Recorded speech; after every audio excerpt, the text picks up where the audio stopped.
Ravi colours இன்றைய trending பெண்களுக்கான exclusive கலெக்ஷனுடன் kurtis, palazzo pant, Patiala pant, துப்பட்டாக்கள், ஷேப்வேர்கள், நைட்டிகள், பிராண்டட் உள்ளாடைகளும் கிடைக்கும். ரவி கலர்ஸ், நேரு வீதி, ராஜா தியேட்டர் சிக்னல் அருகில், புதுச்சேரி.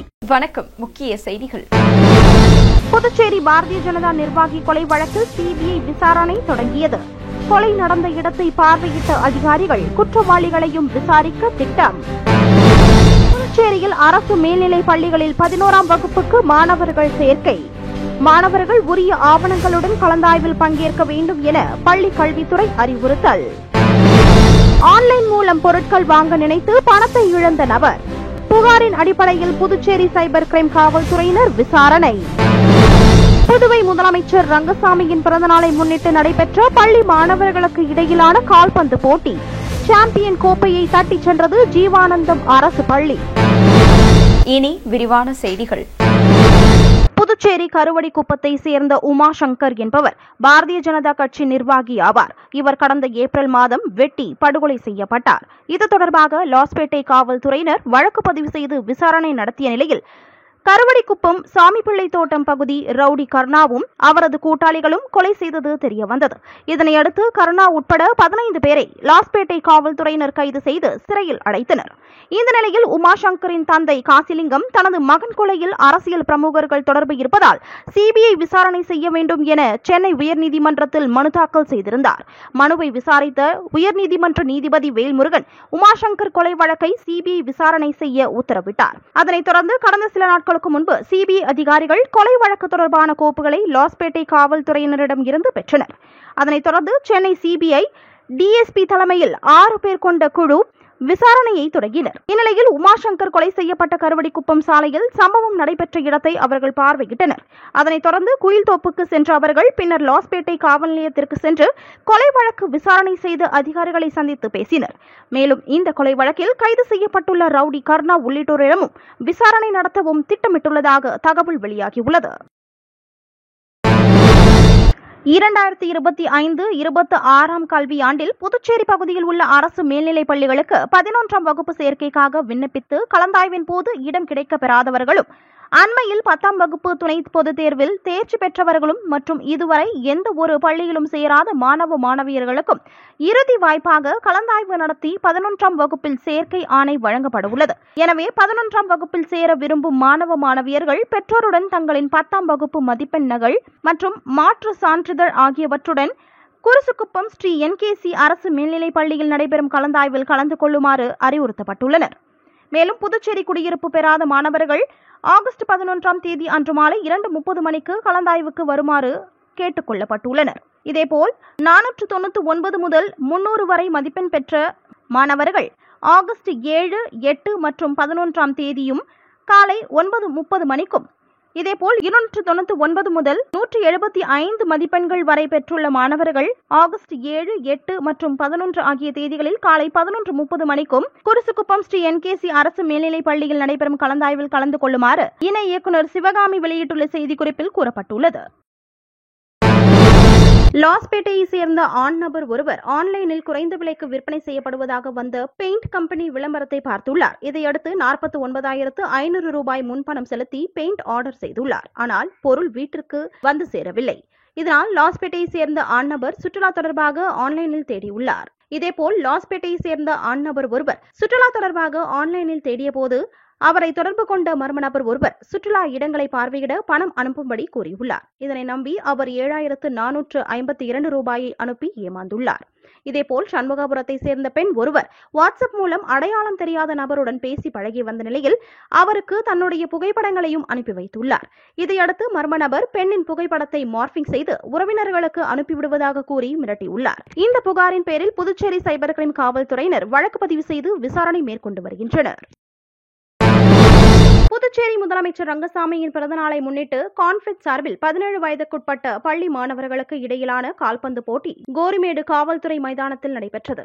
ஆண்கள் பிரிவில் 11 அணிகள் கலந்து கொண்ட நிலையில் இதில் காராமணிக்குப்பம் ஜீவானந்தம் அரசு மேல்நிலைப் பள்ளி, பெத்தி செமினார் பள்ளி இறுதிப் போட்டியில் மோதின. இதில் 1-0 என்ற கணக்கில் ஜீவானந்தம் பள்ளி வெற்றி பெற்று சாம்பியன் பட்டத்தை தட்டிச் சென்றது. இதேபோல் பெண்கள் பிரிவில் 4 அணிகள் பங்கேற்ற நிலையில் இறுதிப் போட்டியில் நெட்டப்பாக்கம் கம்பன் அரசு பள்ளியும், கல்மண்டபம் தியாகராஜ நாயகர் அரசு பள்ளியும் மோதின. இதில் 3-0 என்ற கோல் கணக்கில் கம்பன் அரசு பள்ளி வெற்றி பெற்று சாம்பியன் பட்டத்தை தட்டிச் சென்றது. வெற்றி பெற்ற அணிகளுக்கு முதலமைச்சர் ரங்கசாமி பரிசு கோப்பை, சான்றிதழ் வழங்கினார். மேலும் இந்த நிகழ்ச்சியில் சபாநாயகர் செல்வம், சட்டமன்ற உறுப்பினர் ஏகேடி ஆறுமுகம் உட்பட பலர் கலந்து கொண்டனர். புதுச்சேரி மாற்றுத்திறனாளிகள் நலசங்கங்களின் ஒருங்கிணைப்பு குழுவினர் புதுச்சேரி துணைநிலை ஆளுநர் கைலாசநாதனை நேரில் சந்தித்து மனு அளித்தனர். அந்த மனுவில் மத்திய அரசின் மாற்றுத்திறனாளிகள் உரிமை சட்டத்தின் நோக்கங்களை நிறைவேற்றும் விதமாக மாநில ஆணையம் அமைத்து ஆணையரை நியமனம் செய்திட வேண்டும் என்றும், சமூக பாதுகாப்பு திட்டங்கள் மாற்றுத்திறனாளிகளுக்கு 25% கூடுதலாக உதவி வழங்க வேண்டும் என்கிற 2020 ஆண்டின் அரசாணை அனைத்து துறைகள் மூலமாகவும் உடனடியாக நிறைவேற்ற வேண்டும் எனவும், அனைத்து அரசு மற்றும் அரசு சார்பு நிறுவனங்களில் 10 ஆண்டுகளுக்கு மேலாக கான்ட்ராக்டில் வேலை செய்யக்கூடிய மாற்றுத்திறன் உடையவர்களுக்கு நிரந்தர பணி ஆணை வழங்க வேண்டும் உள்ளிட்ட பல்வேறு கோரிக்கைகள் அதில் முன்வைக்கப்பட்டிருந்தன. இந்த நிகழ்வின் போது புதுச்சேரி மாற்றுத்திறனாளிகள் நலசங்கங்களின் ஒருங்கிணைப்பு குழு உறுப்பினர்கள் ராஜ், பன்னீர், மாறன், கந்தசாமி ஆகியோரும் மற்றும் புதுச்சேரி அரசின் மாற்றுத்திறனாளிகள் மாநில ஆலோசனை குழு உறுப்பினர் ரவுத்திரம் சக்திவேலும் சிறப்பு அழைப்பாளராக கலந்து கொண்டார். முன்னாள் சட்டமன்ற உறுப்பினர் ஓம் சக்தி சேகர் வெளியிட்டுள்ள அறிக்கையில், புதுச்சேரி மாநிலத்தில் நகராட்சிக்கு சொந்தமான உட்புற சாலைகள் பல மாதங்களுக்கு முன்னர் மின்துறை, பொதுப்பணித்துறை, குடிநீர் பிரிவு மற்றும் தனியார் நிறுவனங்களின் பணிக்காக தோண்டப்பட்டுள்ளன. ஆனால் அந்த சாலைகள் பணிகள் முடிந்தும் பல மாதங்கள் கடந்தும் முறையாக சாலை அமைக்கப்படாததாலும் பொதுமக்களிடையே பாதிப்பு ஏற்படுத்துகிறது என்றும், சதுர அடி ஒன்றுக்கு 280 ரூபாய் வசூலிக்கப்பட்டும் அந்த பணிகளை மேற்கொண்ட நகராட்சியே சாலைகளை சரி செய்யாதது ஏன் என்று கேள்வி எழுப்பியுள்ளார். எதிர்வரும் காலம் மழைக்காலம் என்பதால் பொதுமக்கள் விபத்துக்குள்ளாகும் அபாயம் ஏற்பட்டுள்ளது. எனவே மக்கள் பயன்படுத்தும் உட்புற சாலைகளை சரி செய்ய வேண்டும் என்று கோரிக்கை வைத்துள்ளார். நெல்லித்தோப்பு சட்டமன்ற தொகுதிக்குட்பட்ட பகத்சிங் வீதி, வஉசி தெரு, பெரியார் நகர் உள்ளிட்ட பகுதிகளில் அரசு திட்டங்கள் மற்றும் தனியார் நிறுவனங்களின் பணிக்காக தோண்டப்பட்ட பள்ளங்கள் இதுவரை சரி செய்யப்படாமல் உள்ளது.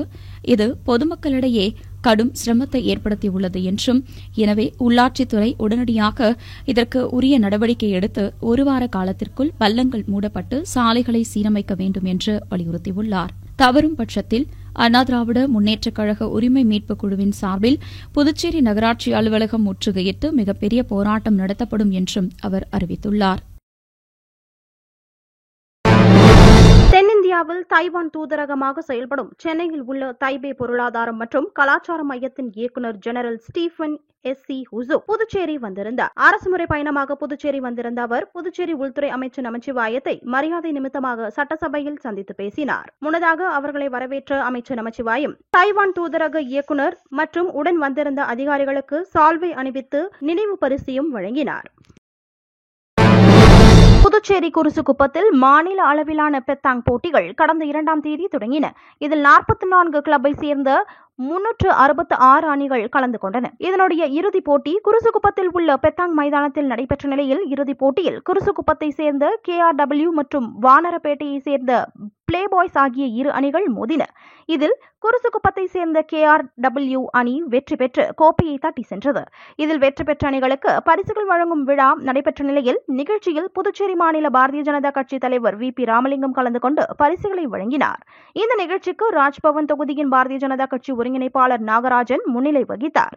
மேலும் இந்த நிகழ்ச்சியில் குருசுக்குப்பத்தை சேர்ந்த பஞ்சாயத்துதாரர்கள் மற்றும் பெத்தாங் போட்டியின் முன்னாள் விளையாட்டு வீரர்கள் மற்றும் 44 கிளப்பை சேர்ந்த நிர்வாகிகள், உறுப்பினர்கள் பலர் கலந்து கொண்டனர். மேலும் இந்த விழாவில் பாரதிய ஜனதா கட்சி மாநில நிர்வாகிகள் சாய் சுதாகர், ஆனந்த கண்ணன், ஆனந்த பாஸ்கர், ராயல் சீனிவாசன் உட்பட பலர் கலந்து கொண்டனர். மேலும் இந்த விழாவில் KRW அணியின் கௌரவ தலைவர் ஏகநாதன் மற்றும் குருசுக்குப்பம் மீனவ பஞ்சாயத்து தலைவர் ஒளி ஆகியோர் சிறப்பு விருந்தினராக கலந்து கொண்டனர். இனி வருவது புதுவையில் இன்றைய தங்கம் மற்றும் வெள்ளி விலை நிலவரம். இன்றைய தங்கம் வெள்ளி விலை விவரம். புதுவையில் இன்றைய தங்கம் வெள்ளி விலை விவரம் வழங்குபவர்கள் முத்து கோல்ட் ஹவுஸ், பாண்டிச்சேரி. தங்கம் 1 கிராம் 9380 ரூபாய். இன்றைய தங்கம் வெள்ளி விலை விவரம். வெள்ளி 10 கிராம் 1230 ரூபாய். இத்துடன் ஏஎம்என் செய்திகள் நிறைவடைந்தன. வணக்கம். உங்கள் ஏஎம்என் டிவி செய்திகளை யூடியூபில் உடனுக்குடன் காண ஏஎம்என் டிவி பாண்டிச்சேரி சேனலை சப்ஸ்கிரைப் செய்யுங்கள். பெல் பட்டனை மறக்காமல் கிளிக் செய்யுங்கள்.